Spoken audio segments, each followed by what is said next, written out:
Welcome to Influential Entrepreneurs, bringing you interviews with elite business leaders and experts, sharing tips and strategies for elevating your business to the next level. Here's your host, Mike Saunders. Hello and welcome to this episode of Influential Entrepreneurs. This is Mike Saunders, the Authority Positioning Coach. Today we have back with us Shelby Green, who's a retirement expert with Retirement Heroes, and we'll be talking about achieving financial clarity and peace of mind. Shelby, welcome back to the program. Mike, I appreciate the invite. You're welcome, man. And I think that this is something that is like that elusive dream that people would say, just give me peace of mind. Financial clarity. Okay, I can get that because I can learn and I can, work with and have financial clarity. But that peace of mind seems like that extra level. So how do you help your clients balance achieving financial clarity and then escalating to that peace of mind? Yeah, I think for me, this is maybe my own definition, but throughout my career, peace of mind really just means lack of stress, like the absence of stress. And when it comes to finance, specifically financial stress. So not having to worry about what's going on externally with things that you can't control. I can't control the rate of inflation. I cannot control the market. I can't control really even how long I live. But what can I control? I can control where I have my money, how much risk I have. I can control, I guess what exactly buckets of money that I take from. I can't control healthcare. And so you want to really think about the things that you can't control to have some sort of plan, no matter what happens, to where you're still going to end up retiring successfully. And I think that lack of stress is going to give someone complete clarity and peace of mind. And I think that you're exactly right. I think that's spectacular. And some of the things that would allow someone to have that lack of stress is knowing clearly, you know what? I want to retire at this age. I want to have this much money coming in every single month because I have even less than that going out in bills. So I know that I've got, stability that way. That gives me peace of mind and stress. And when that happens, because that's the result of a good financial plan, you've sat down and you've planned it out, and then you've checked it out every 6 to 12 months or so, and things are going well.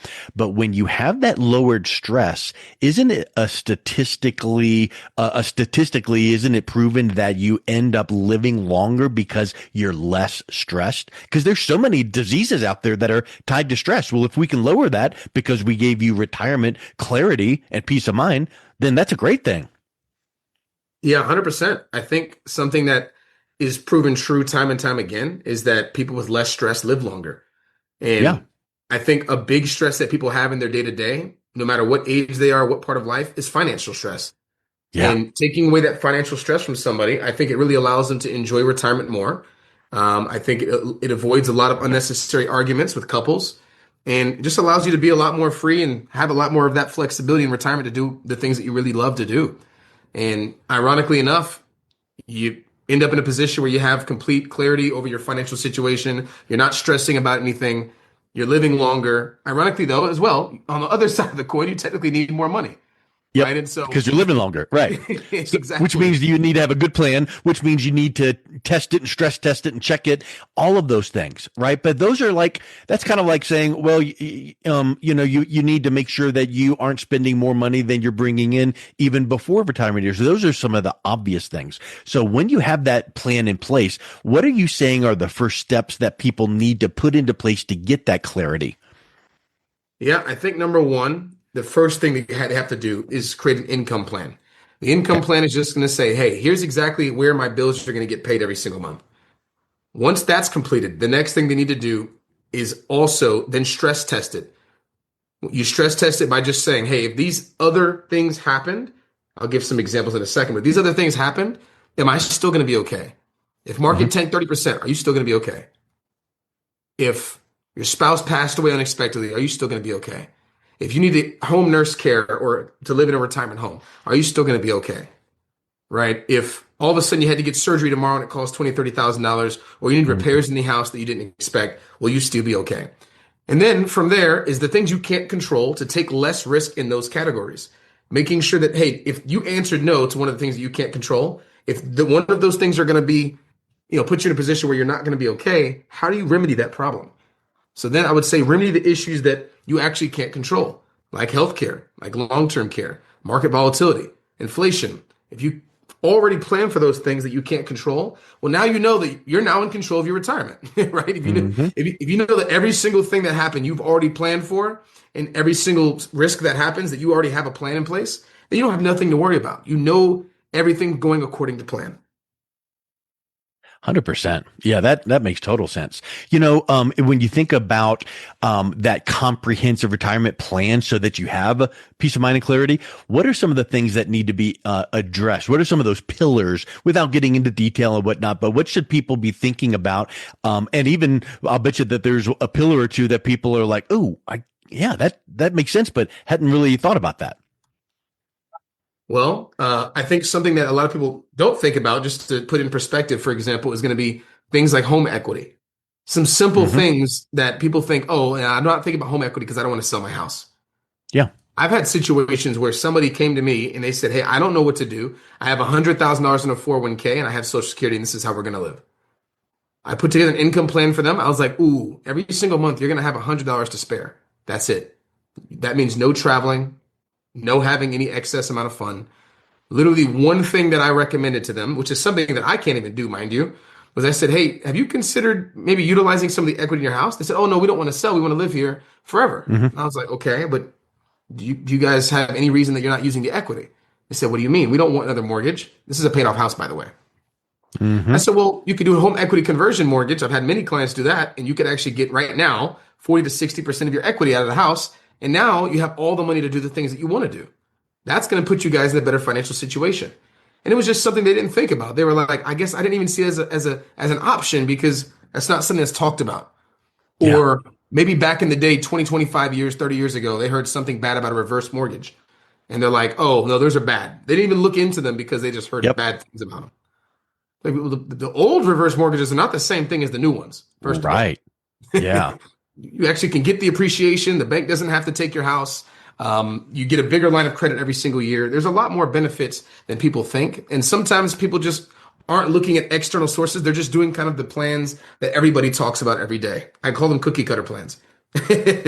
Yes. That's a really good point. Yeah, that's cool. And I think that too. Here's something I know. Speaking from my personal perspective, I watched my dad lose his house, our house, to foreclosure back when I was 12. And for me, I knew that I was driven to not have a mortgage on my house because I didn't want that same thing to happen to my family. So if someone came to me and said, "Hey, why don't we do a mortgage or a reverse mortgage or take a loan out?" To me, it would be like a stressor. But for other people, like that read Robert Kiyosaki's book, Rich Dad, Poor Dad, they would go, hey, why don't we take a mortgage out and use arbitrage and invest and make the difference? And it's a tax deduction. So everyone's wired differently, right? Everybody's wired differently completely. And the main thing is, even with that, the fact that you mentioned is, people who I guess don't like the idea of debt. Well, this is debt that you Mhm. never have to pay back. Yeah. And on top of that, they can't come for your house for any reason. Matter of fact, if you're Yes. paying a mortgage, if you have more equity than you owe in your mortgage, you actually will remove your entire mortgage payment. I have some Yeah. clients with a $3,500 a month mortgage payment. I'm like, hey, if you remove $3,500 of your expenses, I think you'd actually be fine in retirement. Yeah. All you have to do is this to do it, and then boom, they did the home equity conversion mortgage. Now they don't have to make those payments, and if anything happens, they still get the house no matter what. Nobody can take it away from them, Yeah. right? And it also lasts for both of the spouses' lifetimes, whereas it used to only last for one. So a lot of nice benefits there. Yeah, 100%. So what do you think that would cause a retiree to feel uncertain even when they've got a huge amount of savings set aside, but yet they're still like, "Ugh, I feel uncertain." How do you help them realize that, okay, we've got a plan in place and this is sufficient? Honestly, I think sometimes people just need something drawn out. A lot of times when people have a lot of Mhm. money in there in a position where they still feel uncomfortable, it's because they haven't seen it actually mapped out and stress test. Once you stress test somebody and you say, hey, no matter what happens, you're going to be good, and you also show it to them visually, and you kind of draw out, here's your income, here's what it's going to look like every single year. We do that for all of our clients. So we literally say, hey, here's what income is going to look like for you every single year. We stress test it with different things. Once again, kind of like I mentioned, what if inflation goes up? What if the market goes down? What if you need long-term care? What if healthcare expenses come up randomly? right? And so we look at kind of everything. And this is the way that we plan is we simply say, hey, it's going to remove a lot of your stress if you already have everything accounted for. And sometimes I just think people need to see it drawn out, plain and simple in front of them and stress test it against anything that could potentially go wrong. Yeah. Yeah. 100%. So how does someone know if they're truly prepared? That plan is in place and they see the numbers, but isn't there a shred of doubt really that they're like, yeah, but what if it doesn't work out that way? Do you have to wait until, each quarter comes and then here comes the income coming in for them to kind of really believe it? Or what are some of the things that you're helping to assure them of? Yeah, that's a good question. I think typically speaking, when people look at, things that might impact them, the first thing to think about, once again, are going to be those potential risks. If Yeah. if a person is not utilizing a professional like myself or somebody else, then it's very easy for them to just say, "Hey, hopefully this works." Well, hope is not a plan. So I Yep. would say, "Hey, do you want your retirement to be a guarantee or maybe? Like which one?" From Yeah. there, we say, okay, if you want it to be a guarantee, we need to first make sure that no matter what happened, that you're going to be fine. All the things you can't control, once again, and I know I say that a lot, right? It's like a broken record, but those are really the most important details. The things you cannot control, if you start to control them, now you're really in control of your retirement. And this is what's going to give that peace of mind that we talked about. And I think that if somebody can do that on their own, perfect, awesome, love that for them. But that's the whole idea of why I have a job, right? Is because AI is not going to help somebody navigate all the nuances in retirement, Yeah. right? Yeah. Google.com and whatever reviews you find online are not going to help you with what your day to day is going to be because it doesn't know who you are specifically. Knowing exactly 100%. how you want to spend your money, what you want to do with your money, what the plan is, all that stuff is very pertinent in creating a full out holistic plan. When you sit down and work with a client and they describe what their retirement looks like and you help them achieve that, I know that's a simplistic statement, like what does retirement look like? And here you go. Here's your plan. There's a lot that goes into that. But when that plan is in place, what is that peace of mind knowing that that plan is going to deliver, allow that retiree to do? And where I'm going with that is this. They've spent 40, 50 years working and they've been working 40, 50 hours a week. And now all of a sudden I'm retired and I'm either bored to death or they're like, yeah, but now I wanted to start that nonprofit, or I wanted to go visit the grandkids more, or I wanted to, whatever the case is. What are you finding some of your clients now that they've got that freedom and peace of mind? What are they finding that they're able to do that they didn't think that they were going to do during their working years? Something really interesting about I guess the behavioral side of money is that when we're really young, we have a lot of time but no money. Yeah. And then as we get older, we lose time. We don't really have time. And depending on what our age is, we don't even really have that much money. I think retirement is the first time where people have an opportunity to have both time and money. And I think Yes. it's really cool when people have the time and money. The question is not anymore, can I afford this? Or is this a good idea? It's instead of it being, should I go on a trip this year or not? It's where do I go this time? Yeah. What's next? Every single month. It doesn't matter that your friends are at a steak restaurant and you're thinking about your budget. No, it doesn't matter because if you spend $150 on a T-bone or a ribeye, that you're still going to be fine. Well, that's what the question becomes is, well, what do I feel like getting now? You're fully in control. You Yeah. get to do whatever it is you want. If you want a Mercedes Benz instead of a Honda Civic, go get you a Benz. If that's what you've Yeah. been, preventing yourself from having your entire working years, but now because you're in a financially good place in retirement, you have time and money, go ahead. Maybe you wanted to donate money to charity or church and you were afraid of running out of money if you kept doing that. Now you're like, well, I guess I could do that. Why not? Or I can volunteer my time. Yeah. Right. And I think that Yeah. that's really cool, a really cool place to be where you're no longer looking for discounts. It's just something that Yeah. sounds very simple, but I've had a client who just now they want something. This one client I'm thinking of specifically, he likes clothing. He loves to just dress up really sharp. And I Mhm. love that for him. And literally he gets his clothes now custom made because he has a check coming every single month that Yep. he knows he has to spend. Yep. So he's like, well, I'm going to get this custom made suit. I'm going to, buy things without having to go to 3 different stores to find a Yeah. clearance rack. And it's Yep. just a different lifestyle. Right. because he knows that he's got a plan in place to deliver what he needs. And, I think that sometimes people get so distracted. And I know you've heard this analogy before, like, planning for retirement is like climbing Mount Everest. It's really hard, getting to the top, but really it's harder coming back down the mountain, because you tend to strive and grind and grow to get X amount of dollars set aside for retirement. But then the mindset needs to be preservation and decumulation and, preservation of your wealth as it relates to taxes and all of that kind of thing. But where I'm going with my point is some of the points that you just made. It's like, okay, it's fine to have enough money for retirement. Now I need to have enough money to get through retirement, not just to retirement, but through retirement. But then for some people that have enough means, they want to go even past that and create that legacy. Because if I know I'm going to die at whatever age and I'm going to have 2 cents left over, okay, great. I made it. That's a good thing. But what if I wanted to have a big chunk of change left over to give to my heirs and have that legacy? Where do you help guide your clients on that for the ones that have those means? And then what are some of those strategies to help them put that in place, which again ties into financial clarity and peace of mind? Yeah, 100%. I think having your income or your money, giving it like a purpose and a mission, I think is the first step of what I usually would do. So an example would be, say, you have XYZ funds. Let's use that for your bills. Then we have these funds over here. That's going to be your legacy money. The goal is to not touch that. We just keep growing it. That's our money, typically speaking, that can be also more aggressive because you're not growing it with the purpose of actually having to use it. Right? If your goal is to grow it, to leave it to your kids, you actually can now be more aggressive with that specific bucket of money because your kids have a lot longer of a time horizon than you do. Yeah. Right? And so that's number one. Number two is, and this actually just happened, is sometimes people, when they have RMDs, they technically don't usually need the money. They're being forced to take the money out because they didn't spend it already. If they needed it, they would have probably already spent it before they were 73 or 75 years old. Not all the time, but this is just typical. So if you don't need the money and it's something that you're having to force yourself to take out, if your biggest goal is legacy, well, number one thing that you can do, is you could start obviously going through estate planning.